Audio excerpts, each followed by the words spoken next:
कुतुब हदीस में पूरा बाब है कि बंदा दिल का गनी होता है। इसलिए दरवेश ने कहा था माला वाले सखी नहीं होंगे, ते सखियां कोल माल नहीं हुंदा। माला वाले सखी नहीं होंगे, ते सखियां कोल माल नहीं हुंदा। हाँ, इत्थे ओथे दोवीं जहानी सखी कंगाल नहीं हुंदा। ये मत समझना फिर उसके पास होता कुछ नहीं, वो करता सखावत है, पर क्या बात, वो कंगाल नहीं हो सकता, हर वक्त उसकी जेब भरी रहती। मेरे भाई खूब सखावत करें। नबी पाक अलैहिस्सलाम ने फरमाया किसी को रोजा इफ्तार कराओ, जितना सवाब उसे रखने का मिलेगा उतना तुम्हें इफ्तार कराने का मिलेगा। तो फरमाया ये तो उसके लिए बयान किया जो सिर्फ एक घूंट पानी से या एक खजूर से इफ्तार कराए, जो पेट भर के खिलाए उसका तो अजर वराउल वरा। नबी पाक अलैहिस्सलाम की सखावत रमजान में बढ़ जाती। हुजूर कैदियों को रिहा करते, बांटते, ज्यादा से ज्यादा देते अल्लाह के रास्ते।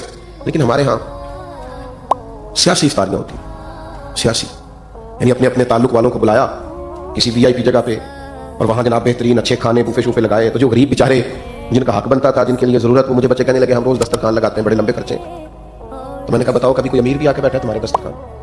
कहने लगे नहीं, गरीब लोग ही आते हैं। तो फिर मैंने कहा तुम अल्लाह की इस बात पर राजी नहीं हो कि रब करीम ने तवज्जो दिला दी है, यहाँ आ जाते हैं गुरबा कि चले यहाँ इफ्तार करो, बहुत बड़ी सादत है। बहुत सारे लोग ऐसे जिनको जरूरत होती है, लेकिन हमारा मिजाज ये होता है कि हम उसको बिना रमजान की इफ्तारियां भी उनको भी दुनियादारी बना लेते हैं, वोट पक्के करने के लिए, ताल्लुकात पक्के करने के लिए, गाहक और सेल्समैन पक्के करने के लिए, इसी में उसको भी लगा देते हैं। कुछ काम जन्नत पक्की करने के लिए भी कर लेने चाहिए।